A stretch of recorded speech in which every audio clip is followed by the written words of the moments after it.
tempo, a pessoa de 40, a pessoa de 32 já não assusta tanto, mas a pessoa de 25 com a de 17, você fala, meu Deus, não, como, né? Então, Tinha quanto tempo de diferença, assim? Então, foi um porre, porque ele começou a conversar comigo, ele falou assim, a primeira pergunta que ele fez, você é maior de idade? Aí eu falei, sou. Ele falou assim, eu não acredito, porque eu tinha muita cara de novinha, ninguém acreditava. Aí ele falava, eu não acredito, mostra uma identidade sua. RG, né? Aí eu tive que tirar uma foto da minha CNH e mandar pra ele. Aí eu falei, tá isso, maior de 18. Aí ele falou, então posso conversar com você de boa. Aí começamos a conversar e tal. E nessa BGS a gente conversou muito, tipo, sobre a vida, sobre nossos problemas. E batia muito uma coisa com a outra, sabe? Se encaixava.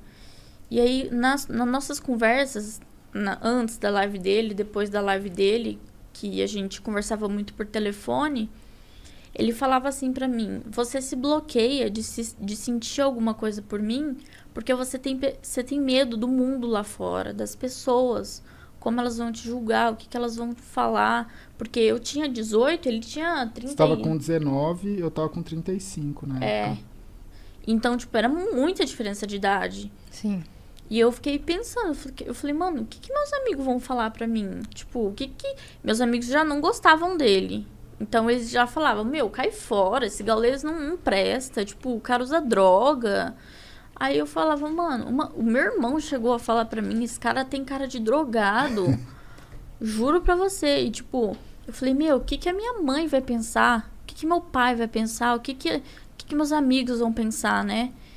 E aí, isso me bloqueava muito de sentir alguma coisa por ele.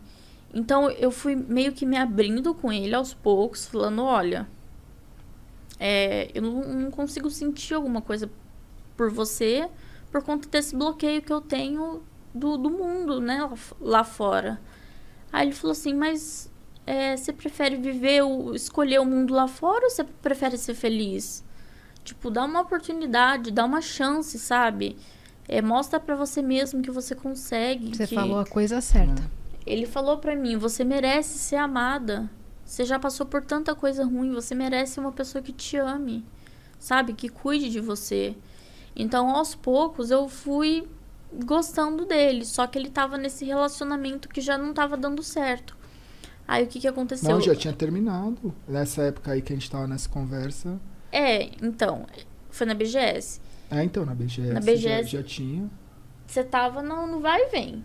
Tava? Eu tinha lembro. terminado e voltado? Não, tipo não, assim, eu já não tava pra terminar, mas não... eu não tinha... Eu acho que nessa época aí eu já não tava mais encontrando, porque ela também não era daqui de São Paulo. Não, tava na época do, tipo, não vou ver mais, mas eu preciso ainda botar um ponto final, entendeu? Saquei. Uhum.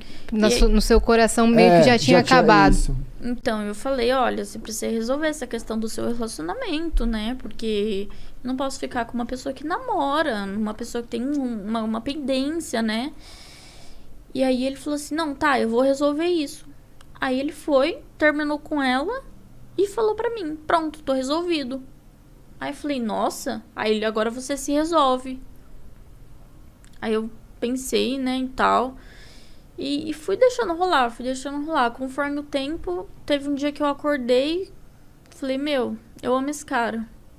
Aí eu mandei no WhatsApp dele, falei, eu te amo. Aí ele ficou feliz, nossa, ele ficou super feliz. Ele me ligou, falou, não acredito, que não sei o quê. E aí a gente começou a se encontrar mais vezes. Eu ia pra casa dele todo final de semana, no meio da semana, o mês inteiro. E... Quando viu, já era. Quando vi... Aí já não me importava mais com o que as pessoas pensavam, já não me importava mais com o que, sabe? Aí levei ele pra casa da minha mãe, porque meus pais são separados, né? O meu pai traiu minha mãe e eu fiquei morando com ele em Sumaré. Mas por conta das minhas amizades, eu fazia curso de inglês lá também. Então eu meio que fiquei presa lá e eu vivia com o meu pai, né? E era assim, aquilo não era vida. Sabe? E ele mesmo falava pra mim, isso não é vida que você tem.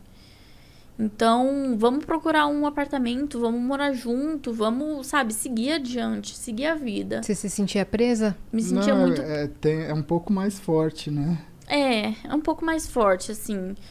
Era um relacionamento meio que abusivo, né? Assim, entre pai e filho, era abusivo, né? Era muito abusivo. E quando era com a minha mãe, também era abusivo com a minha mãe. Por isso que ela pegou e foi embora. Ela foi pra casa do meu avô, que hoje é falecido, né? Tem uns 2 meses. E ela mora lá no interior, mas ela tá ficando aqui em casa, né, com a gente. E aí, parte que eu parei? Da parte que você morava, que tinha com os problemas. Morava com meu pai. Então, tipo assim, eu tinha que fazer o que meu pai queria, eu tinha que fazer tudo que ele mandava, senão o pau comia. Aí ele gritava comigo, falava, mas você tá morando na minha casa, você tem que fazer o que eu mando, sabe? E aí apanhava, e aí ficava sem computador, eu não podia jogar, porque eu comecei a jogar com 9 anos de idade, né? Eu comecei a jogar com meu irmão, eu tenho um irmão de 26 anos, e ele me ensinou a jogar, e aí desde pequenininho eu comecei a jogar e tal. E foi uma coisa também que me conectou a ele, foi os eventos de jogos, que a gente sempre ia e tal, e a gente se trombava. E, cara, era insano, né? Mas, assim, o que eu tinha ali com meu pai na casa não era vida. Então, aí eu peguei e falei pra ele, não, vamos. Aí eu comecei a procurar apartamento. Eu demorei 5 meses pra achar um apartamento. Aí eu falei pro meu pai, eu falei, olha, tô me mudando, vou pra Alphaville e você ficou com a casa, né? Aí meu pai ficou sozinho em casa, sem ninguém. Eu fui morar com ele. Aí hoje até hoje a gente mora junto, desde 2019. E acho que foi basicamente isso, né? Acho que foi 2019 a gente mudou, né? 2019. Qual foi a reação do seu pai com a sua saída? Ele ficou bastante triste, mas assim...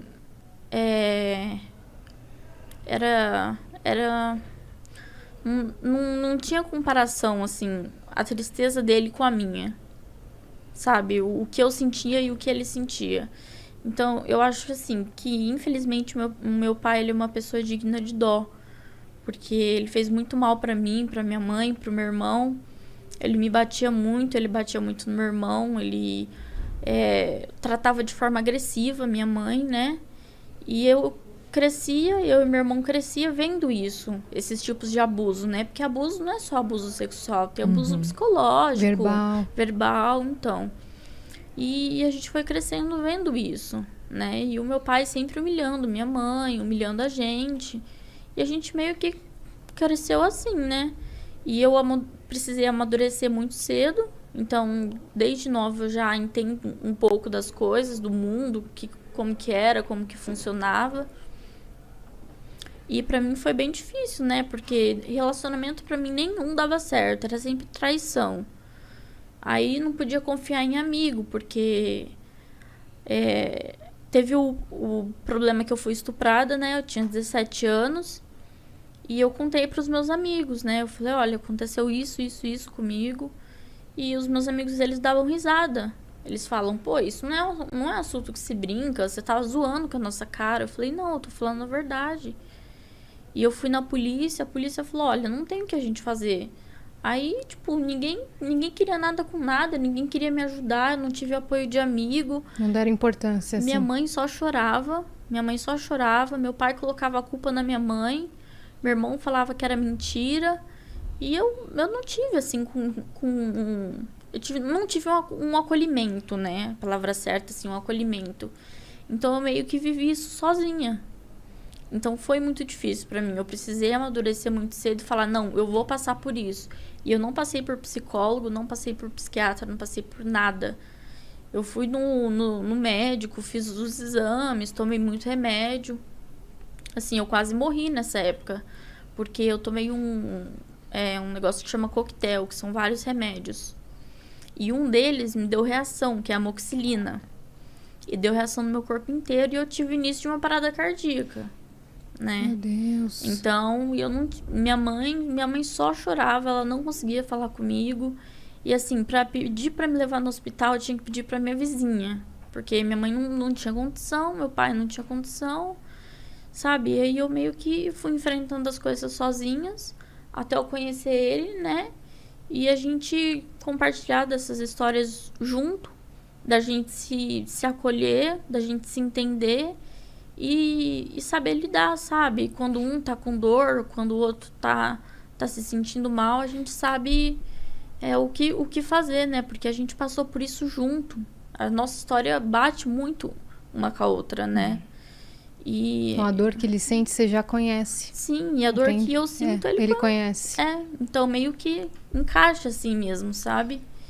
E assim, quando eu escolhi gostar dele, eu falei assim, olha, eu vou ficar com você. Quando ele comprou o anel, a gente não namorou, a gente noivou. A gente pulou a parte do namoro. Entendi.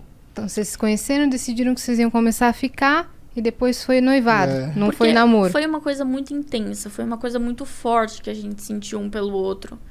E ele foi e comprou aliança de noivado. E ele falou assim, você quer ser minha noiva? Eu falei, quero. Tipo, ali eu já escolhi a pessoa que eu queria casar, a pessoa que eu queria pro resto da minha vida. Né? Então, até hoje... A gente só não casou por causa da pandemia, né? Porque... Mas vai rolar. Só que... E aí eu acho que o começo também, esse começo que a gente decidiu ficar junto e enfrentar, assim, também foi uma coisa que muita gente hoje tem como algo leve, mas nunca foi nada leve, né? Porque o começo foi muito duro, assim, porque tudo que a gente postava junto, né? Tudo que a gente fazia, todos os lugares, cara, era, putz, nossa, bonita sua filha, nossa, bonita sua neta, e ela também. E aí eu falava assim, cara, as pessoas, elas não entendem que, às vezes, eu não consigo, por exemplo, eu demorei muito tempo da minha vida para entender que relacionamentos que eu tive no passado, eles tiveram problema porque a pessoa que tinha uma idade próxima a mim ou um pouco mais velha, me remetia a problemas que eu tive com a minha mãe. Então, às vezes eu estava me relacionando com alguém que tinha uma aparência ou tinha uma maturidade um pouco mais velha e, mano, aquilo me deixava mal, sabe? E aí, quando eu conheci a Leti e tal, não sei o que, eu falei assim, cara, eu posso ser e eu posso gostar de uma pessoa sem ter os traumas que eu tinha antes. Ela não te causava isso? Não me causava isso. E ela também tinha esse lance de, por exemplo, tudo que é muito adulto também remete ao pai dela. E eu sou uma pessoa que, apesar de eu ser velha, eu tenho a minha vida, ela é super jovem. Eu relaciono com jovens, eu tô todo dia com jovens, meus amigos são jovens. Você tem a aparência jovem. Então, é uma coisa que, tipo, eu olho e falo assim, mano, eu olho uma pessoa da minha idade e falo, mano, eu não sou igual a essa pessoa. Eu tenho uma outra, sabe? Eu tenho uma outra forma de levar a vida. Então, eu falava assim, mano, ninguém vê esse lado. Mas eu pensava quando eu falava assim, mas ninguém é obrigado a ver. A gente que vamos levando. Essa galera que veio pra cima de vocês, assim, demorou muito tempo pra...